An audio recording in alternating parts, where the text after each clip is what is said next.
सभी को नमस्कार। बायोलॉजी का मास्टर हमारे YouTube चैनल पर आपका स्वागत है।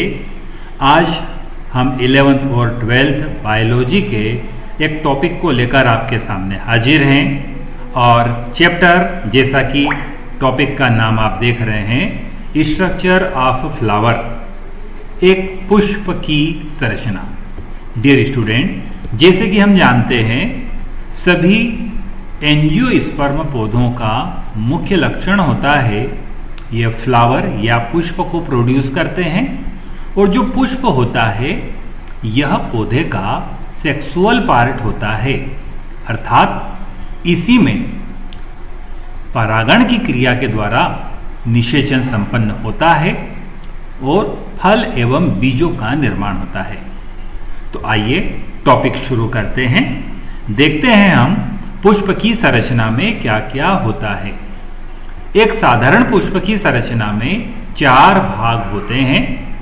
सबसे बाहर का आवरण प्रायः इसका कैलिक्स कहलाता है, जो सेपल से मिलकर के बना हुआ होता है। ये प्रायः हरे कलर की पंखुड़ियों के रूप में होते हैं और कली अवस्था में यह पुष्प को सुरक्षा प्रदान करने का कार्य करते हैं।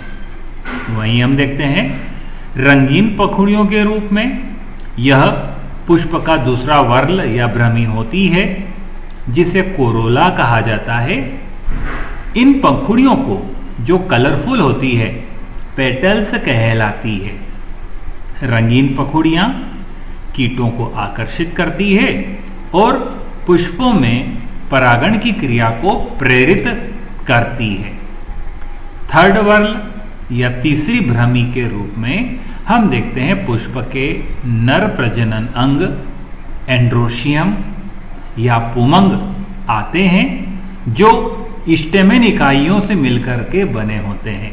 प्रत्येक स्टेमेन की संरचना 2 भागों से मिलकर के होती है। एक लंबा पतला तंतुनुमा स्ट्रक्चर होता है जो फिलामेंट कहलाता है, और उसके ऊपर एक बड़ी फूली हुई संरचना लगी होती है जो एंथर या परागकोश कहलाती है।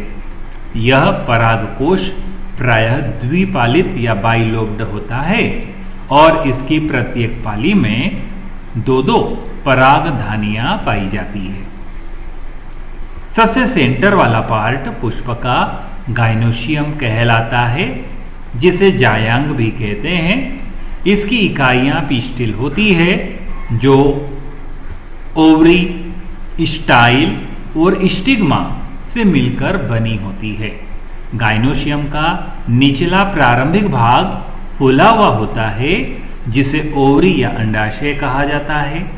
अंडाशय के ऊपर पतला गर्दननुमा भाग होता है जो स्टाइल कहलाता है, और स्टाइल के ऊपर स्वतंत्र भाग स्टिग्मा कहलाता है। ओवरी के अंदर जो ओवरी या अंडाशय वाला भाग है उसके अंदर ओव्यूल उपस्थित होते हैं। ओवरी से फ्रूट का निर्माण होता है और ओव्यूल से हम देखते हैं कि बीजों का निर्माण होता है। पुष्प के चारों भाग कैलिक्स, कोरोला, एंड्रोशियम और गाइनोशियम जिस स्थान पर पुष्पावली वृंत पर लगे हुए होते हैं, पेडिसल पर या वृंत पर जहां लगे हुए होते हैं, वह भाग कुछ फूला हुआ दिखलाई देता है। इस फूले हुए भाग को रिसेप्टिकल कहा जाता है। तो डियर स्टूडेंट, यह एक छोटा सा क्वेश्चन यहां पर हमने देखा। कई बार एग्जाम में पुष्प की संरचना का नामांकित चित्र पूछा जाता है, जिसे आप बड़ी ही सहजता से, सरलता से बना सकते हैं। हाँ, इसका नामांकन आपको अवश्य करना है, क्योंकि विदाउट नामांकन हम देखते हैं कि हमें उतने अच्छे अंक नहीं मिल पाते हैं। तो साफ सुथरा डायग्राम बनाइए और चारों भागों को उस डायग्राम में प्रदर्शित कीजिए। यह हमें ध्यान रखना होगा कि जो सबसे आउटर 2 पार्ट पुष्प के थे, जिन हमने कैलिक्स और कोरोला कहा, इनका रिप्रोडक्शन में प्रायः ये सीधे सीधे भाग नहीं लेते हैं, और एंड्रोशियम तथा गाइनोशियम जिन्हें हम पुमंग, एंड्रोशियम, पुबंग तथा जायांग, गाइनोशियम ये पुष्प के लैंगिक भाग कहलाते हैं। एंड्रोशियम या पुमंग जो इकाइयां होती हैं, हम देखते हैं यह पुष्प के नर प्रजनन अंग के रूप में कार्य करता है, क्योंकि एंथर के अंदर पराग कणों का निर्माण होता है। वहीं हम देखते हैं जो गाइनोशियम होता है वह पुष्प के मादा जनन अंग के रूप में कार्य करता है, जिसमें निषेचन के द्वारा फल एवं बीज का निर्माण होता है।